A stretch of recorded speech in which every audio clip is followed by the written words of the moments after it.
गोविन्द गोविन्द गोविन्द।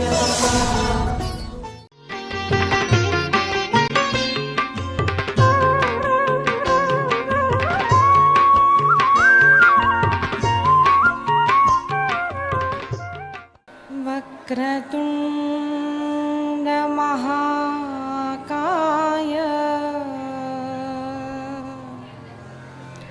सूर्यकोटि समप्रभ निर्विघ्नं कुरु मे देव सर्वकार्येषु सर्वदा। पृथु महाराज ने 10,000 कान मांगे हैं। क्यों? भगवान, आपकी 2 कानों से कथा सुनकर मुझे तृप्ति नहीं होती। भगवान ने तथास्तु कहा और पृथु भगवान और अर्ची माता अंतर्धान हुए। चतुर्थ स्कंद में बाद में प्राचीन बरही का चरित्र आया है, जो केवल यज्ञ यज्ञ यज्ञ करता जा रहा है रूढ़ी की तरह। तब नारद महर्षि ने उसे एक सुंदर आख्यान सुनाया। उसने कहा, पुरंजन और अविज्ञात दोनों की कथा समझाई। अरे पुरंजन तो जीवात्मा है और अविज्ञात भगवान है। वह पुरंजन इस पंच प्राणों से रक्षण की जाने वाली नव द्वारों की देह रूपी नगरी में रहता है। अविद्या माया से विवाह करता है, उसके 11,000 पुत्र यानी अनेक कामनाएं उत्पन्न होती है। पुत्र और पुत्रियां उत्पन्न करता है, लेकिन कालवश उसे काल प्रज्वर भय उसे ग्रस लेता है और अंत काल में वह मर जाता है। दूसरे जन्म में उसे फिर स्त्री का जन्म प्राप्त होता है, क्योंकि वह अपनी अविद्या रूपी पत्नी का स्मरण करते हुए मर जाता है।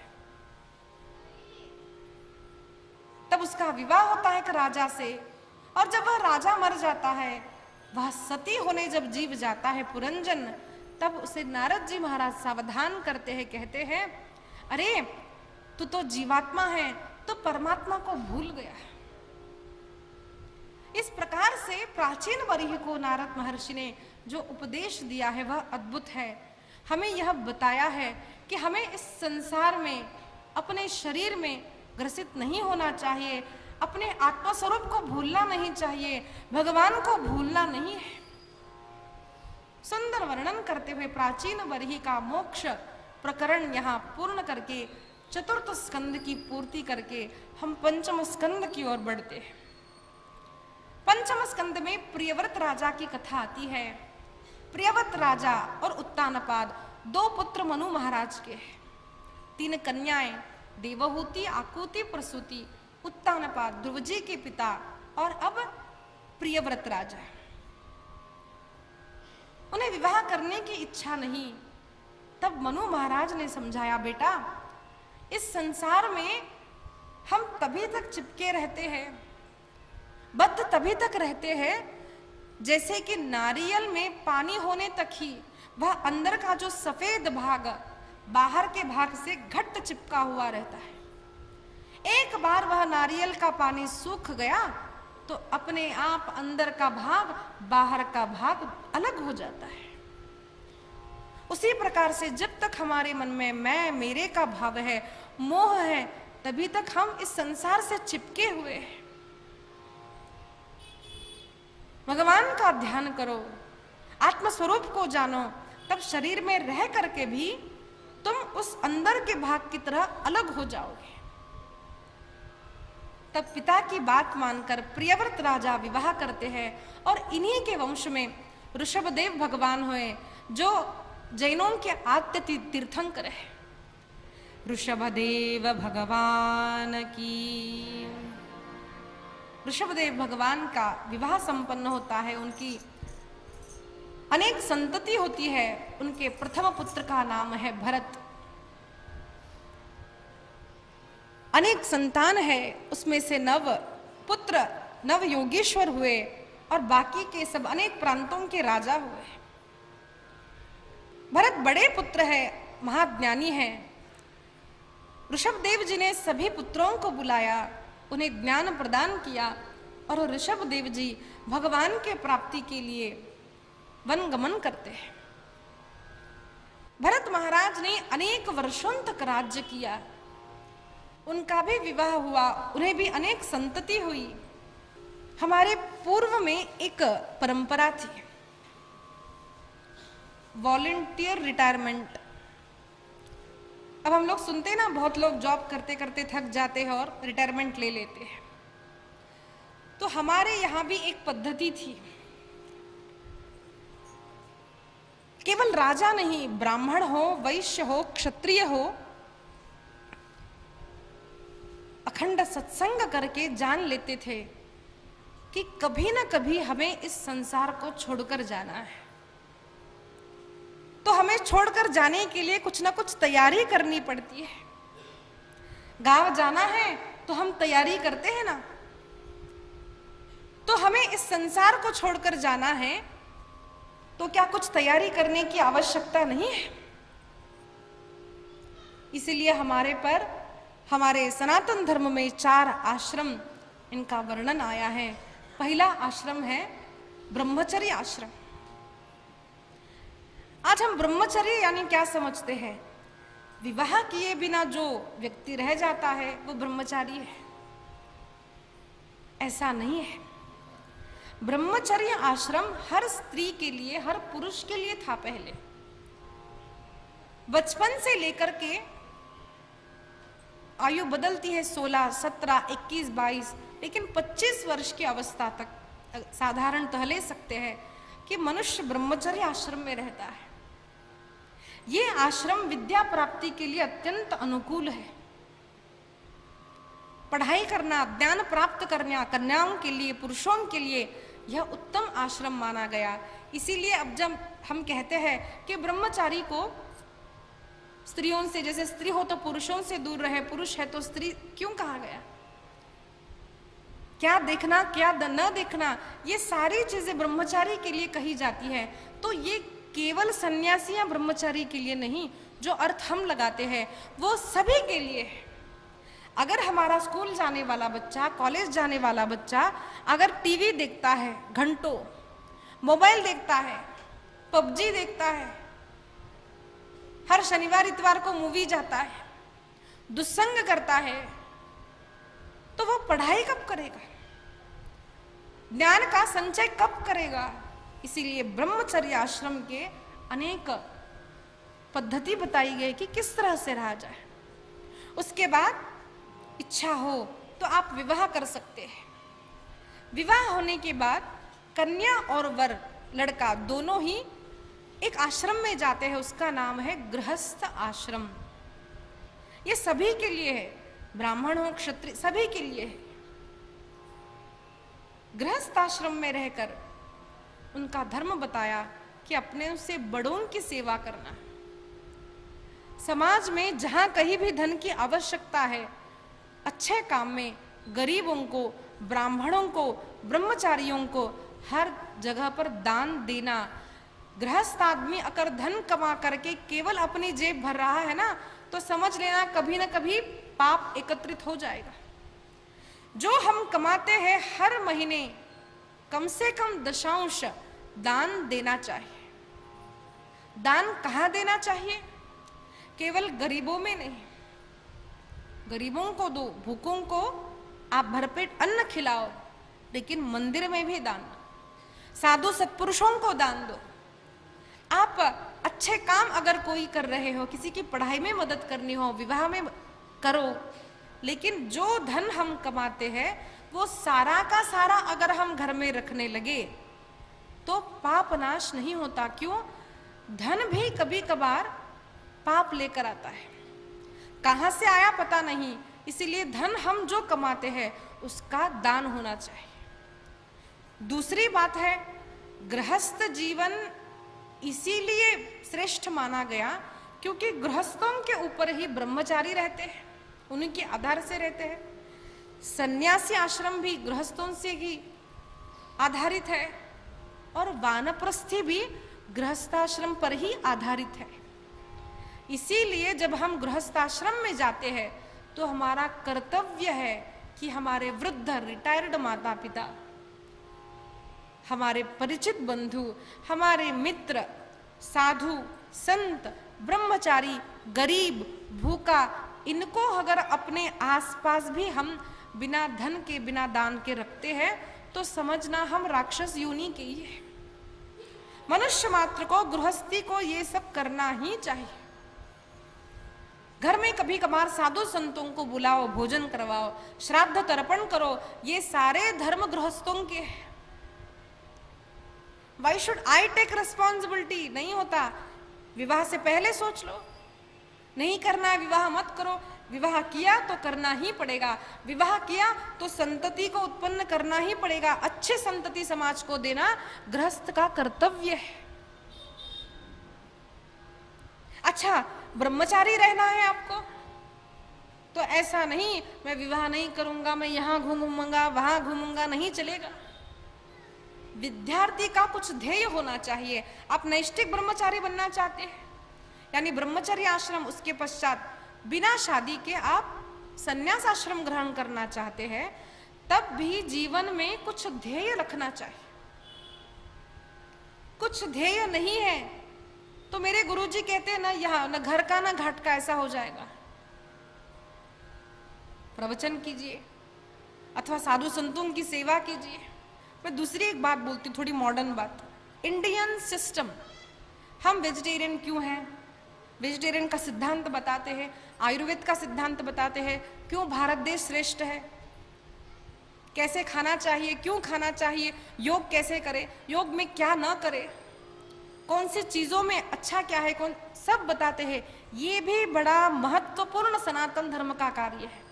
जिस वे में आप करना चाहते हो करो, लेकिन हम कुछ नहीं करेंगे, बस ऐसे ही मंदिर घूमेंगे, नहीं चलेगा। डू समथिंग, कुछ ना कुछ ध्येय अपने सनातन धर्म की सेवा के लिए रखना ही सन्यासी और ब्रह्मचारी का कर्तव्य है। अब गुरुदेव सन्यासी है। कई लोग बोलते हैं कि सन्यासी यानी पुराने काल में ऐसा होता था कि बस एक जगह बैठ गए, ऐसा नहीं है। हमने देखा है कि श्रील प्रभुपाद जी एक वृद्ध सन्यासी संपूर्ण विश्व में जाकर के आज सभी विश्व में लोग वेजिटेरियन हो गए, शाकाहारी हो गए, हरे कृष्ण हरे राम का जप करते हैं, सनातनी बन गए। क्यों? सन्यासी घर पर नहीं बैठा, सनातन धर्म के लिए काम किया। आज इस्कॉन के ब्रह्मचारी, आज इस्कॉन के सन्यासी केवल ऐसे बैठे नहीं रहते हैं। लोग कुछ भी बोलते हैं। मैं उस संस्था से बचपन से, मैं युवा काल से मैं जुड़ी हूं, मैंने पर्सनली देखा है। कोरोना काल में भी उन्होंने कितनी सेवा की। नित्य प्रतिदिन इस्कॉन से अनेक लोग भोजन प्राप्त करते हैं फ्री में। वहां पर अखंड सत्संग चलता है, अच्छे आचार विचारों का वहां प्रचार प्रसार किया जाता है। ये काम एक वृद्ध सन्यासी ने किया। हमें उन श्रील प्रभुपाद जी को कभी भूलना नहीं चाहिए। आज गुरुदेव का कार्य कितना है। आज हमारे समाज में ब्राह्मण हैं तो अनेक लोग, जैसे चिन्नजीयर स्वामी जी है, वैसा ही श्रेष्ठ कार्य स्वामी श्री गोविंद देवगिरी जी महाराज मेरे गुरुदेव का है। इतनी पाठशालाएं, इतने विद्यार्थी आज वेद पाठ सीख रहे हैं। आज हम 10 वर्षों से पूर्व मैं बात करती हूँ, एक गांव में मेरी नई नई तब कथा चल रही थी, देखा ब्राह्मण हमको चाहिए था। तो गांव गांव में मैंने देखा ब्राह्मण नहीं, ब्राह्मण है तो उसे वक्रतुंड भी ठीक से बोलना आता नहीं।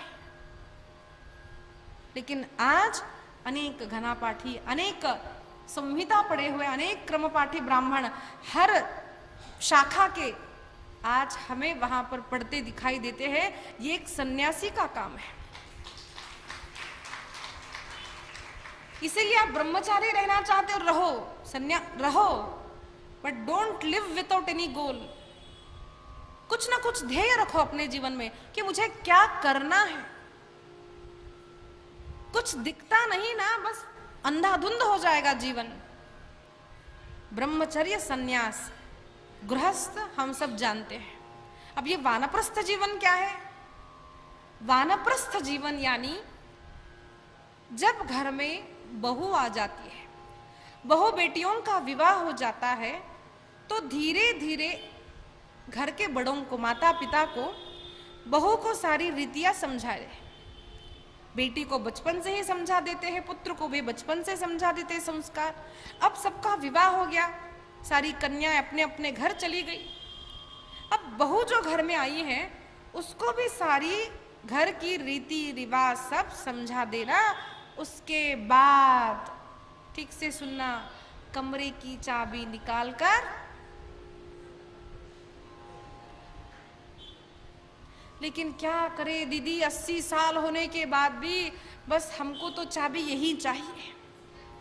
ये वानप्रस्थ जीवन हमारे देश का एक मुख्य अंग था। देखिए, आर्ट ऑफ लिविंग एक बात है, आर्ट ऑफ डाइंग एक और बात है। कैसे जीना हम जानते हैं, सीख रहे हैं हम लोग, आर्ट ऑफ डाइंग भी एक बात है। वैसे मृत्यु कब आया हमको पता नहीं, लेकिन भगवान की कृपा से अगर हमारा ब्रह्मचर्य, हमारा गृहस्थाश्रम हो गया हो, घर में बहू आई हो, तब हमें सावधान हो जाना चाहिए कि जो भी रीति रिवाज है सब समझा दे। उसके पश्चात घर में बार बार देखे नहीं, बहू आज कौन सी सब्जी बनाई है, अरे मैंने ये बनाने के लिए कहा था ना, अरे मैंने ऐसा नहीं। एक बार पुत्र को बहू को समझा दो, फिर जो करे वो, सत्यानाश हो अच्छा हो, बस जो करो वो, अब मुझे अपना देखना है, सब छोड़ दो मन से और साधना करने लग जाओ। रोज कम से कम 1 घंटा 2 घंटे भगवान का नाम स्मरण करना।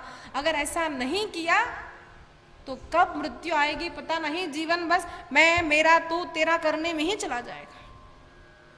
दिस इज कॉल्ड एज, पहले क्या होता था, राजा लोग ऐसा नहीं था कि बस मैं गद्दी पर मैं ही बैठा रहूंगा भले बूढ़ा हो जाऊं। अपने पुत्र को योग्य पाते ही पुत्र को राजकारभार दे देते थे और वह राजा, वह ब्राह्मण अपने उद्धार के लिए वनवास जाते थे। पत्नी सहित, पत्नी की इच्छा न हो पत्नी घर पर रहे, लेकिन वानप्रस्थ आश्रम स्वयं स्वीकार करते थे। अगर हमने ऐसा नहीं किया ना तो सबका पता नहीं, लेकिन कुछ कुछ बच्चे ऐसा करेंगे, बाबा अब बस बहुत आपने घर में ध्यान दे दिया, अब आप थोड़ा ओल्ड एज होम में रहो, घर में बहुत कुरकुर कुरकुर करते हो। ये सभी के लिए, ये केवल हमारे माता, ये हमारे लिए भी है, युवा पीढ़ी के लिए भी है। व्हेन यू ग्रो अप, शादी हो जाए तो ये प्रिपेयर्ड रहना कि मुझे रिटायरमेंट प्लान करनी है। जो भी लोन आपको लेना है ले लो, प्लान करो कि मैं रिटायर हो जाऊंगा। कैसे? केवल पैसों से नहीं, रिटायरमेंट प्लान हमें अपने मृत्यु के लिए भी करनी है कि जब मैं मरूंगा तब मेरा मन मेरे पुत्र में, मेरे पुत्र वधू में, मेरी संतान में, इसमें अटके नहीं। इसका थोड़ा थोड़ा थोड़ा जब हम अभ्यास करते हैं तो जब मृत्यु आती है तो इजीली वी कैन डाई। अभ्यास, प्रैक्टिस, वो प्रिपरेशन टाइम जो मिला है उसी को वानप्रस्थ जीवन का है। तो ऐसा ही भरत जी ने अपने पुत्र को राज्य कारभार दे दिया और भरत जी महाराज गंडकी नदी के किनारे जाते हैं, भगवान का स्मरण करते हैं, नारायण नारायण नारायण ना। चलिए हम भी 2 मिनट भगवान का नाम संकीर्तन करते हैं। नारायण हरि नारायण हरि नारायण हरि बोल, नारायण हरि नारायण हरि नारायण हरि बोल, नारायण हरि नारायण हरि नारायण हरि बोल, नारायण हरि नारायण हरि नारायण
बोल हरि बोल हरि बोल हरि बोल हरि बोल हरि बोल हरि बोल हरि बोल हरि बोल हरि बोल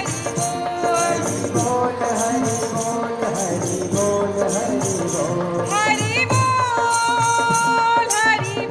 हरि